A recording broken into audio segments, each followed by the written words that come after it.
ಅಧ್ಯಾಯ 3 ಶ್ಲೋಕ 30. ಮಯಿ ಸರ್ವಾಣಿ ಕರ್ಮಾಣಿ ಸನ್ಯಸ್ಯಾಧ್ಯಾತ್ಮಚೇತಸಾ ನಿರಾಶೀರ್ನಿರ್ಮಮೋ ಭೂತ್ವಾ ಯುಧ್ಯಸ್ವ ವಿಗತಜ್ವರಃ.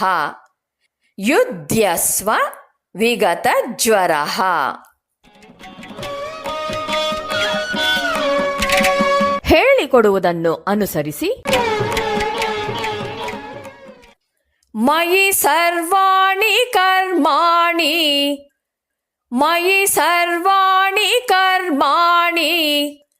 ಸನ್ಯಸ್ಯಾಧ್ಯಾತ್ಮಚೇತಸಾ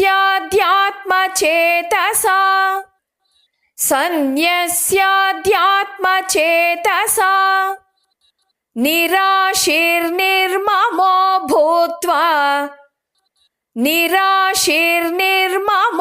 ಭೂತ್ವಾ ಯುಧ್ಯಸ್ವ ವಿಗತಜ್ವರಃ.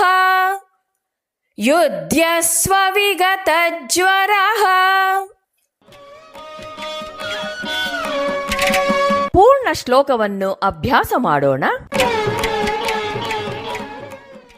ಮಯಿ ಸರ್ವಾಣಿ ಕರ್ಮಾಣಿ ಸನ್ಯಸ್ಯಾಧ್ಯಾತ್ಮಚೇತಸಾ ನಿರಾಶೀರ್ನಿರ್ಮಮೋ ಭೂತ್ವಾ ಯುಧ್ಯಸ್ವ ವಿಗತಜ್ವರಃ.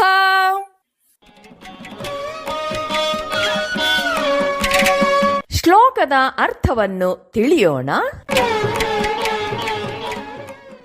ಯುಧ್ಯಸ್ವ ಅಂದರೆ ಯುದ್ಧ ಮಾಡು, ಜೀವನದ ಹೋರಾಟವನ್ನು ಮುಂದುವರೆಸು. ಹೇಗೆ ಅಂದರೆ ವಿಗತಜ್ವರಃ, ಜ್ವರವಿಲ್ಲದೆಯೇ ಅಂದರೆ ಆಂತರಿಕ ಒತ್ತಡವಿಲ್ಲದೆ ಶಾಂತವಾದ ಮನಸ್ಸಿನಿಂದ. ಮಯಿ ಸರ್ವಾಣಿ ಕರ್ಮಾಣಿ ಸನ್ಯಸ್ಯ, ಮಯಿ ಅಂದರೆ ನನ್ನಲ್ಲಿ, ಸರ್ವಾಣಿ ಅಂದರೆ ಎಲ್ಲ ಬಗೆಯ, ಕರ್ಮಾಣಿ ಕರ್ಮಗಳನ್ನು, ಸನ್ಯಸ್ಯ ಅಂದರೆ ತ್ಯಾಗ ಮಾಡಿ, ಸಮರ್ಪಿಸಿ, ಎಲ್ಲ ಕ್ರಿಯೆಗಳನ್ನು ನನ್ನಲ್ಲಿ ತ್ಯಾಗ ಮಾಡಿ. ಅರ್ಜುನನು ಯುದ್ಧ ಮಾಡಬೇಕು ಅನ್ನೋದೇ ಭಗವಂತನ ಅಭಿಪ್ರಾಯ. ಶುದ್ಧ ಧ್ಯಾನದ ಉತ್ಕೃಷ್ಟ ಬದುಕಿಗೆ ಪಾಂಡವ ರಾಜಪುತ್ರ ಅರ್ಜುನ ಇನ್ನೂ ಸಮರ್ಥನಲ್ಲ. ಅರ್ಜುನ ತನ್ನ ಸಹಜ ಕರ್ಮವಾದ ಯುದ್ಧವನ್ನ ಮಾಡೋದಿಕ್ಕೆ ಹಿಂಜರಿತಿದ್ದಾನೆ. ಏಕೆಂದರೆ ಕರ್ಮವು ಹೊಸ ವಾಸನೆಯನ್ನ ಉತ್ಪತ್ತಿ ಮಾಡುವ ಪ್ರವೃತ್ತಿಯನ್ನ ಹೊಂದಿರೋದ್ರಿಂದ ಹೊಸ ವಾಸನೆಗಳು ಪ್ರಬಲವಾಗಿ ಮತ್ತೆ ಕರ್ಮಗಳನ್ನು ಮಾಡುವಂತೆ ಪ್ರಚೋದಿಸುತ್ತವೆ. ಹೊಸ ವಾಸನೆಗಳು ಸೃಷ್ಟಿಯಾಗದಂತೆ ಹಾಗೂ ಅಸ್ತಿತ್ವದಲ್ಲಿರುವ ವಾಸನೆಗಳು ಕ್ಷಯವಾಗುವಂತೆ ಫಲಾಪೇಕ್ಷೆ ಇಲ್ಲದೆ ಕರ್ಮ ಮಾಡಬೇಕು. ಇದೊಂದೇ ಅವನಿಗಿರುವ ದಾರಿ. ಈ ದಾರಿಯನ್ನೇ ಅವನು ಅನುಸರಿಸಬೇಕು ಅಂತ ಕೃಷ್ಣ ಪುನಃ ಇಲ್ಲಿ ಹೇಳ್ತಾ ಇರೋದು. ಶ್ರೀಕೃಷ್ಣ ಅನಾಸಕ್ತನಾಗಿ ಕರ್ಮವನ್ನ ಮಾಡೋದಿಕ್ಕೆ ಇಲ್ಲಿ ಒಂದು ಊರುಗೋಲನ್ನ ಕೊಡ್ತಿದ್ದಾನೆ. ಅದೇ ಭಗವಂತನನ್ನ ನಮ್ಮ ಮುಂದೆ ಇಟ್ಟುಕೊಂಡು ಅವನಿಗೆ ಅರ್ಪಣೆ ಮಾಡುವ ದೃಷ್ಟಿಯಿಂದ ಕರ್ಮಗಳನ್ನು ಮಾಡೋದು. ಇಲ್ಲಿ ಎಲ್ಲ ಕರ್ಮಗಳನ್ನೂ ಅಂತ ಹೇಳ್ತಾನೆ ಪರಮಾತ್ಮ. ನಮ್ಮ ಪಾಲಿಗೆ ಬರುವ ಕರ್ಮಗಳೆಲ್ಲ ಎಂತಹ ಕರ್ಮ ಬೇಕಾದರೂ ಆಗಬಹುದು. ಅದನ್ನೆಲ್ಲ ವಿರಾಟ್ ರೂಪಿಯಾಗಿರುವ ಭಗವಂತನಿಗೆ ಅರ್ಪಣೆ ಮಾಡಬೇಕು. ಯಾವಾಗ ನಾವು ಅರ್ಪಿತ ಭಾವದಿಂದ ಕರ್ಮ ಮಾಡ್ತೇವೋ ಆಗ ಮಾಡುವುದೆಲ್ಲ ಪವಿತ್ರವಾಗತ್ತೆ, ಮಾಡುವುದೆಲ್ಲ ಪೂಜೆಯಾಗತ್ತೆ. ಹಾಗೆ ಮಾಡುವಾಗ ಫಲಾಪೇಕ್ಷೆಯನ್ನು ಬಿಡುವನು. ಜನರ ನಿಂದೆ, ಟೀಕೆ, ಹೊಗಳಿಕೆಗಳಿಗೆ ಮನಸ್ಸನ್ನು ಕೊಡೋದಿಲ್ಲ. ಭಗವಂತನೊಬ್ಬನೇ ಧ್ರುವತಾರೆಯಂತೆ ಸದಾ ಅವನ ಮುಂದಿರ್ತಾನೆ. ಕೆಲಸದ ಹಿಂದೆ ಅವನಿಗೆ ಮಮತೆ ಇರೋದಿಲ್ಲ. ಇದು ನನ್ನ ಕೆಲಸ ಅಂತ ಭಾವಿಸೋದಿಲ್ಲ. ಇದು ಅವನ ಕೆಲಸ, ನಾನೊಬ್ಬ ಅದನ್ನು ಮಾಡುವುದಕ್ಕೆ ದೇವರು ಆರಿಸಿಕೊಂಡಿರುವ ನಿಮಿತ್ತ ಮಾತ್ರ ಅಂತ ಭಾವಿಸ್ತಾನೆ. ಎಲ್ಲ ಕರ್ಮಗಳನ್ನೂ ನನ್ನಲ್ಲಿ ತ್ಯಾಗ ಮಾಡು ಅಂತ ಕೃಷ್ಣ ಹೇಳ್ತಾನೆ. ಕರ್ಮವನ್ನ ತ್ಯಾಗ ಮಾಡು ಅಂದ್ರೆ ಅಕರ್ಮದ ಬರುಡು ಬದುಕನ್ನ ಬಾಳು ಅಂತ ಅರ್ಥ ಅಲ್ಲ.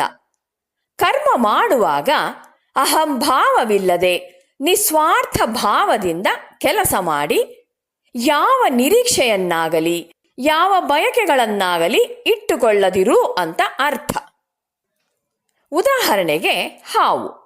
ವಿಷದ ಹಲ್ಲುಗಳನ್ನ ಕೀಳದ ಹೊರತು ಹಾವು ಬಹಳ ಅಪಾಯಕಾರಿ ಪ್ರಾಣಿ. ವಿಷದ ಹಲ್ಲುಗಳನ್ನ ಕಿತ್ತ ನಂತರ ಎಂತಹ ವಿಷಸರ್ಪವಾದರೂ ಸಹ ಅದು ಸಾಧು ಪ್ರಾಣಿಯಾಗತ್ತೆ. ಅದರಂತೆಯೇ ಸ್ವಾರ್ಥದ ಬಯಕೆಗಳನ್ನ ಹೃದಯದಲ್ಲಿ ತುಂಬಿಕೊಂಡು ಕರ್ಮ ಮಾಡಿದರೆ ಆಗ ದಾಸಭಾವ ಉಂಟಾಗತ್ತೆ. ಬಯಕೆ ಇಲ್ಲದ ಕರ್ಮಗಳು ಕರ್ಮಗಳೇ ಅಲ್ಲ, ಏಕೆಂದ್ರೆ ಅವು ನೋವಿನ ಪ್ರತಿಕ್ರಿಯೆಯನ್ನ ಉಂಟು ಮಾಡೋದೇ ಇಲ್ಲ. ಕರ್ಮವನ್ನು ತ್ಯಾಗ ಮಾಡು ಅಂದಾಗ ಕರ್ಮದ ಹಿಂದಿರುವ ಫಲಾಸಕ್ತಿಯನ್ನ ತ್ಯಜಿಸು ಅಂತ ಅರ್ಥ. ಪ್ರಕೃತಿಯ ಹಿಂದೆ ಮತ್ತು ಪ್ರಕೃತಿಯನ್ನ ಮೀರಿದಂತೆ ಒಂದು ದಿವ್ಯ ಅನಂತ ಪ್ರಜ್ಞೆ ಇದೆ.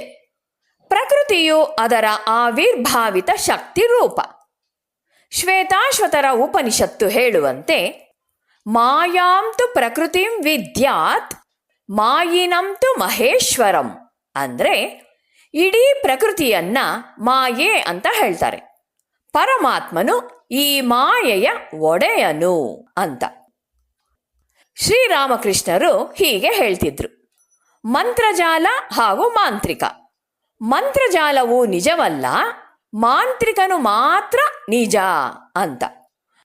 ಮಂತ್ರಜಾಲದ ಮೇಲೆ ಮನಸ್ಸಿಡಬೇಡಿ, ಮಂತ್ರಜಾಲ ಬೇಕಾದರೆ ಮಾಂತ್ರಿಕನೇ ಬೇಕು ಅನ್ನೋದನ್ನ ನೆನಪಿನಲ್ಲಿಡಿ ಅಂತ ಹೇಳ್ತಿದ್ರು. ಶ್ರೀಕೃಷ್ಣ ಹೇಳೋದು ಮಯಿ ಸರ್ವಾಣಿ ಕರ್ಮಾಣಿ ಸನ್ಯಸ್ಯ, ಎಲ್ಲ ಕೆಲಸಗಳನ್ನೂ ನನ್ನಲ್ಲಿ ತ್ಯಾಗ ಮಾಡಿ, ಏಕೆಂದರೆ ಅವನು ಮಾಯೆಗೆ ಅತೀತನು ಹಾಗೂ ಮಾಯೆಯ ಒಡೆಯನು. ಶುದ್ಧ ಭಾವನೆಯಿಂದ ಸಮರ್ಪಣೆ ಮಾಡೋದು ಹೇಗೆ ಅನ್ನೋದಕ್ಕೆ ಸೌಂದರ್ಯ ಲಹರಿಲಿ ಒಂದು ಶ್ಲೋಕ ಹೀಗೆ ಇದೆ. ಜಪೋ ಜಲ್ಪ ಶಿಲ್ಪಂ ಸಕಲಮಪಿ ಮುದ್ರಾ ವಿರಚನ ಗತಿ ಪ್ರಾದಕ್ಷಿಣ್ಯ ಕ್ರಮಣ ಮಶನಾದ್ಯಾಹುತಿ ವಿಧಿ ಪ್ರಣಾಮ ಸಂವೇಶ ಸುಖಮಖಿಲ ಮಾತ್ಮಾರ್ಪಣ ದೃಶ ಸಪರ್ಯಾ ಪರ್ಯಾಯಸ್ತವ ಭವತು ಯನ್ಮೇ ವಿಲಸಿತಂ.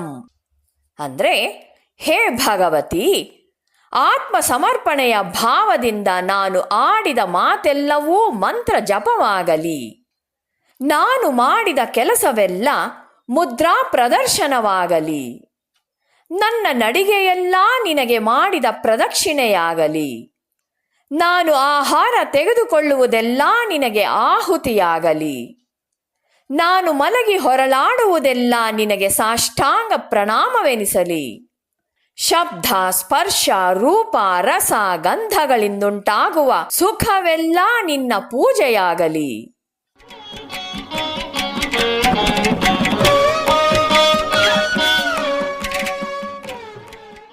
ಮನಸ್ಸು ನಿರಂತರವಾಗಿ ಪರಮಾತ್ಮನನ್ನ ಕುರಿತು ಭಜನೆ ಮಾಡ್ತಿದ್ರೆ ಆ ಮೂಲಕವೂ ವಾಸನೆಗಳನ್ನ ಶುದ್ಧಗೊಳಿಸೋದಿಕ್ಕೆ ಸಾಧ್ಯ. ಭಜನೆಯಲ್ಲಿ ಹೃದಯವು ಉತ್ಕೃಷ್ಟವಾದ ಪವಿತ್ರ ಅಲೆಗಳೊಡನೆ ಮಿಡಿಯುತ್ತೆ. ಅಂತಹವನು ಬಾಹ್ಯ ಪ್ರಪಂಚದಲ್ಲಿ ಕರ್ಮ ಮಾಡಿದಾಗ ಸಾಮಾನ್ಯ ವ್ಯಕ್ತಿಯು ಫಲಾಸಕ್ತನಾಗಿ ಕರ್ಮ ಮಾಡುವಂತಿರದೆ ಪರಮಾತ್ಮನ ಇಚ್ಛೆಯೇ ಪ್ರಕಟಗೊಳ್ಳುತ್ತಿದೆಯೇನೋ ಎನ್ನುವಂತೆ ತೋರುತ್ತೆ. ಅಹಂಕಾರವು ನಾಶವಾಗಿ ಅದರ ಸ್ಥಾನದಲ್ಲಿ ಭಗವಂತನ ಭಾವನೆ ನಿರಂತರವಾಗಿದ್ದರೆ ವ್ಯಕ್ತಿಯು ಪರಮಾತ್ಮನ ಇಚ್ಛೆಯನ್ನು ಪ್ರಕಟಗೊಳಿಸುವ ಉಪಕರಣವಾಗ್ತಾನೆ. ಭಗವಂತನ ಇಚ್ಛೆ ನಮ್ಮ ಮೂಲಕ ಅಡಚಣೆ ಇಲ್ಲದೆ ಹರಿಯುವಂತೆ ಕೆಲವೊಂದು ವ್ಯವಸ್ಥೆಯನ್ನ ನಮ್ಮ ಆಂತರಿಕ ಉಪಕರಣಗಳಲ್ಲಿ ಮಾಡಿಕೊಳ್ಬೇಕು. ಹೇಗೆ ಅಂದ್ರೆ ಆಶಾರಹಿತನಾಗಿ ಮತ್ತು ಅಹಂಕಾರವಿಲ್ಲದೆ. ಅಧ್ಯಾತ್ಮ ಚೇತಸ, ಆಧ್ಯಾತ್ಮಿಕ ಧೋರಣೆಯನ್ನು ಬೆಳೆಸಿಕೊಂಡು. ನಿರಾಶೀಹಿ ಅಂದ್ರೆ ಕಡು ಬಯಕೆ ಇಲ್ಲದೆಯೇ ಭವಿಷ್ಯದಲ್ಲಿ ಹೀಗಾಗಬೇಕು ಹಾಗಾಗಬೇಕು ಅಂತ ಬಯಸಿ ಅದರ ಬಗ್ಗೆ ಚಿಂತಿಸುತ್ತಾ ಇರೋದಕ್ಕೆ ಆಶೆ ಅಂತ ಹೆಸರು. ಆಸೆ ಯಾವುದೇ ಇರಲಿ, ಅದು ಭವಿಷ್ಯಕ್ಕೆ ಸಂಬಂಧಪಟ್ಟಿದ್ದು, ವರ್ತಮಾನಕ್ಕೆ ಅಲ್ಲ ಅಂತ ಅದರ ಚಿಂತೆಯನ್ನ ಬಿಡಬೇಕು. ಭೂತ್ವಾ ನಿರ್ಮಮೋ, ನಿರ್ಮಮಃ ಅಂದ್ರೆ ಮಮತಾರಹಿತನಾಗಿಯೂ, ಭೂತ್ವಾ ಅಂದ್ರೆ ಆಗಿ, ನಾನು ನನ್ನದು ಎಂಬ ಮಮಕಾರವಿಲ್ಲದವನಾಗಿ ಅಂದ್ರೆ ಅಹಂಕಾರ ಮತ್ತು ಮಮಕಾರಗಳಿಲ್ಲದೆ ಅಂತ. ಗತಿಸಿದ ದಿನಗಳಲ್ಲಿ ಗಳಿಸಿದ ಒಟ್ಟು ಅನುಭವಗಳ ಮೊತ್ತವೇ ಈ ಅಹಂಕಾರ. ಆದ್ದರಿಂದ ಅಹಂಕಾರ ಅನ್ನೋದು ಪೂರ್ವದ ನೆರಳು. ಅದು ಪೂರ್ವದಲ್ಲಿ ಗತಿಸಿ ಹೋದ ಘಟನೆಗಳಿಗೆ ಸಂಬಂಧಪಟ್ಟಿರೋದು.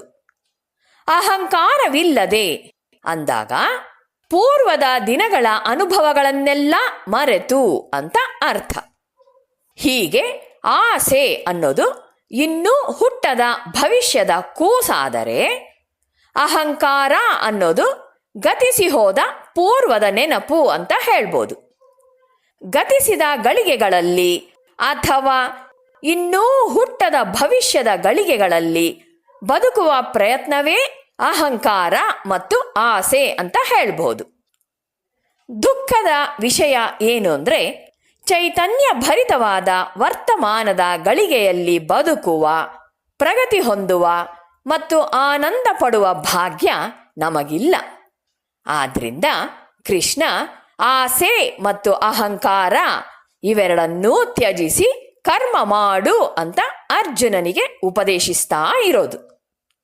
ಮೂಲ ತತ್ವ ಏನು ಅಂದರೆ, ನಮ್ಮಲ್ಲಿರುವ ಆಂತರಿಕ ಶಕ್ತಿಯನ್ನ ವರ್ತಮಾನದಲ್ಲಿ ಕ್ರಿಯಾತ್ಮಕವಾಗಿ ಅಳವಡಿಸಬೇಕು ಅನ್ನೋದೇ ಆಗಿದೆ.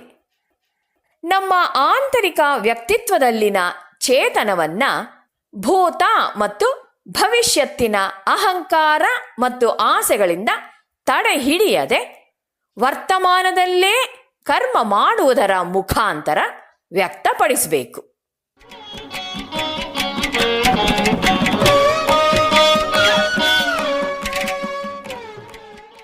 ಯುದ್ಧಸ್ವ ಅಂದ್ರೆ ಹೋರಾಟದಲ್ಲಿ ಭಾಗವಹಿಸು ಅಂತ. ವಿಗತ ಜ್ವರ ಅಂದರೆ ವ್ಯಥೆಯನ್ನು ಕಳೆದುಕೊಂಡು, ಜ್ವರವಿಲ್ಲದೆಯೇ, ಅಂತರಂಗದ ಒತ್ತಡವಿಲ್ಲದಂತೆ, ಉದ್ವಿಗ್ನತೆ ಇಲ್ಲದೆ ಕೆಲಸ ಮಾಡಬೇಕು. ಗೊಂದಲ ಗೋಜಲುಗಳು ಏಳದಂತೆ ಕೆಲಸ ಮಾಡೋದು. ಭರ್ಜರಿಯಾಗಿ ಕೂಗಾಡ್ತಾ ಕೆಲಸ ಮಾಡುವ ಜನರು ಇದ್ದಾರೆ. ಮಾಡುವ ಕೆಲಸ ಮಾತ್ರ 0, ಬರೀ ಕೂಗಾಟ ಮಾತ್ರ. ಇದು ಅಸಮರ್ಥ ಕೆಲಸ. ಗೀತೆ ನಾವು ಶಾಂತರೂ ಸ್ಥಿರರೂ ಆಗಿದ್ದು ಕೆಲಸ ಮಾಡಬೇಕು ಅಂತ ಹೇಳುತ್ತೆ. ಸಾಮಾನ್ಯವಾಗಿ ನಮಗೆ ಶಾಂತಿಯಿಂದ ಕೆಲಸ ಮಾಡುವಷ್ಟು ದೃಢತೆ ಇರೋದಿಲ್ಲ. ಆದ್ದರಿಂದಲೇ ನಾವು ದೊಡ್ಡದಾಗಿ ಗಲಾಟೆ ಮಾಡಿಕೊಂಡು ಕೆಲಸ ಮಾಡೋದು. ಹೇಗೆ ಅಂದರೆ, ಕೆಲಸದ ಸಾಮರ್ಥ್ಯ ಕಡಿಮೆಯಾಗಿ ಹೋದ ಯಂತ್ರ, ಘರ್ಷಣೆ ತಪ್ಪಿಸಲು ಎಣ್ಣೆ ಸರಿಯಾಗಿ ಬಿಡದೇ ಇರುವ ಯಂತ್ರ ಕೆಲಸ ಮಾಡುವಾಗ ತುಂಬ ಶಬ್ದ ಮಾಡುತ್ತೆ. ಆದರೆ ಒಳ್ಳೆಯ ಯಂತ್ರವಾಗಿದ್ದರೆ ಶಬ್ದವಿಲ್ಲದೆ ಮೌನವಾಗಿ ಕೆಲಸ ಮಾಡುತ್ತೆ. ಮಾನವನ ವ್ಯವಸ್ಥೆಯಲ್ಲಿಯೂ ಕೂಡ ಜೀವನದಲ್ಲಿ ಹಾಗೂ ಕ್ರಿಯೆಯಲ್ಲಿ ಸಾಮರ್ಥ್ಯ ಅನ್ನೋದು ಇದೆ. ಅದರ ಅಳತೆಗೋಲು ನಾವು ಎಷ್ಟು ಶಾಂತವಾಗಿ, ಎಷ್ಟು ಕೆಲಸವನ್ನು ಎಷ್ಟು ಚೆನ್ನಾಗಿ ಮಾಡುವೆವು ಅನ್ನುವುದರಲ್ಲಿದೆ. ಯಾವುದೇ ರೀತಿ ಅಬ್ಬರದ ಗಲಾಟೆ ಮಾಡಿಕೊಂಡು ಮಾಡುವ ಕೆಲಸ ಸಾಮರ್ಥ್ಯ ಇಲ್ಲದ್ದು. ನಮ್ಮ ಸಮಾಜದಲ್ಲಿ ನಾವು ಇಂತಹ ಜನಗಳನ್ನು ನೋಡ್ತೀವಿ. ಏಕೆ ನಾವು ಶಾಂತಿಯಿಂದ ಮೌನವಾಗಿದ್ದು ಕೆಲಸ ಮಾಡೋದಿಲ್ಲ? ಹೊರೆ ಹೊತ್ತೇ ಇಲ್ಲವೇನೋ ಅನ್ನುವಂತೆ ನಗು ನಗುತ್ತಾ ಏಕೆ ಕೆಲಸ ಮಾಡೋದಿಲ್ಲ? ಇಲ್ಲಿ ಶ್ರೀಕೃಷ್ಣ ಅರ್ಜುನನಿಗೆ ಹೀಗೆ ಉಪದೇಶಿಸ್ತಿದ್ದಾನೆ. ಅರ್ಜುನನು ತನ್ನ ಎಲ್ಲ ಕರ್ಮಗಳನ್ನೂ ತನಗೆ ಅರ್ಪಿಸಿ ಆಸೆ ಮತ್ತು ಅಹಂಕಾರಗಳನ್ನು ಬಿಟ್ಟು ಮಾನಸಿಕ ಜ್ವರದಿಂದ ಮುಕ್ತನಾಗಿ ಯುದ್ಧ ಮಾಡಬೇಕು ಅಂತ. ಬದುಕಿನ ನಿಶ್ಶಬ್ದ ಸಮರದಲ್ಲಿ ಸಂದರ್ಭೋಚಿತವಾಗಿ ಪ್ರತಿ ವ್ಯಕ್ತಿಯೂ ಯಶಸ್ವಿಯಾಗಿ ಯುದ್ಧ ಹೂಡಲಿ ಎನ್ನುವ ಅರ್ಥದಲ್ಲಿ ಯುದ್ಧ ಹೂಡು ಅನ್ನೋದನ್ನ ಅರ್ಥ ಮಾಡ್ಕೊಳ್ಬೇಕು. ಈ ಉಪದೇಶವು ಕೇವಲ ಅರ್ಜುನನಿಗೆ ಮಾತ್ರ ಬೋಧಿಸಿದ್ದಲ್ಲ, ಅದು ಬದುಕನ್ನು ಪೂರ್ಣವಾಗಿ ಹಾಗೂ ಬುದ್ಧಿವಂತಿಕೆಯಿಂದ ಬಾಳಬೇಕು ಅನ್ನುವ ನಮ್ಮೆಲ್ಲರಿಗೂ ಅನ್ವಯಿಸುತ್ತೆ. ನನ್ನಲ್ಲಿ ಸರ್ವ ಕರ್ಮಗಳನ್ನು ಅಧ್ಯಾತ್ಮ ದೃಷ್ಟಿಯ ಮೂಲಕ ಅರ್ಪಣೆ ಮಾಡಿ ಆಸೆ ಇಲ್ಲದೆ, ಮಮತೆ ಇಲ್ಲದೆ, ಉದ್ವೇಗವಿಲ್ಲದೆ, ಯಾವ ಸಂತಾಪವೂ ಇಲ್ಲದವನಾಗಿ, ಶೋಕವನ್ನು ಬಿಟ್ಟವನಾಗಿ ಯುದ್ಧವನ್ನು ಮಾಡು ಅಂತ ಇಲ್ಲಿ ಪರಮಾತ್ಮ ಸೂಚಿಸ್ತಿದ್ದಾನೆ. ಎಂಥ ಜ್ಞಾನಿಯಾದರೂ ಪ್ರತಿಯೊಬ್ಬನೂ ಸ್ವಪ್ರಕೃತಿಯಿಂದ ನಡೀತಾನೆ. ಹಾಗಾದರೆ ಅವನಿಗೆ ಜ್ಞಾನದಿಂದ ಆಗುವ ಪ್ರಯೋಜನ ಏನು? ಸ್ವಭಾವವೇ ಎಲ್ಲವನ್ನೂ ಮಾಡಿಸುವುದಾದರೆ ಆತ್ಮಜ್ಞಾನದಿಂದ ಅವನಿಗೆ ಆಗುವುದೇನು ಅಂತ ಅನ್ನಿಸಬಹುದು. ಜ್ಞಾನಿಯು ಕೆಲಸ ಮಾಡುವುದರಲ್ಲಿ ರಾಗ ದ್ವೇಷಾದಿ ಮನೋವಿಕಾರಗಳನ್ನು ತಡೆದಿರ್ತಾನೆ. ಕೆಲಸವನ್ನೇನೋ ಮಾಡ್ತಾನೆ, ಆದರೆ ರಾಗ ದ್ವೇಷಾದಿ ಸಂಪರ್ಕಗಳಿಲ್ಲದೆ ಮಾಡ್ತಾನೆ. ಆದರೆ ಸಾಮಾನ್ಯನು ಆ ರಾಗ ದ್ವೇಷಗಳನ್ನು ಇಟ್ಕೊಂಡಿರ್ತಾನೆ. ಅವನ ಸ್ವಭಾವಕ್ಕೆ ಅನುಸಾರವಾಗಿ ಕೆಲಸ ಮಾಡ್ತಾನೆ. ಇಬ್ಬರಿಗೂ ವ್ಯತ್ಯಾಸ ಇರೋದು ಅವರವರ ಮನಃ ಪರಿಸ್ಥಿತಿಯಲ್ಲಿ.